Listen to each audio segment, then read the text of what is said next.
delivery is confident. Um, it's obvious when someone in a conversation is nervous about something. It shows in their behavior, like they are speaking too rapidly, sometimes too softly, and they don't have eye contact with their listeners. Effective delivery is in contrast, is confident and composed. It conveys certainty and comfort. Um, Lack of confidence stifles their delivery and their speeches fails. Um, when you are speaking about something that excites you and you're telling it enthusiastically, confidence almost follows naturally. Confident delivery directs audience attention to the message and away from the speaker's favorite song.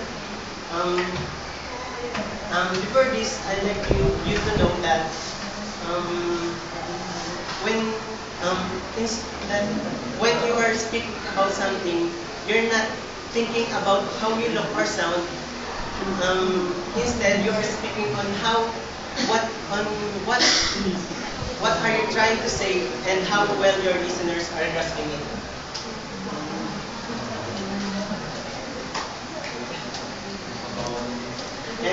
And the next the next the next one effective the next quality is to be discussed by Mr. Ren.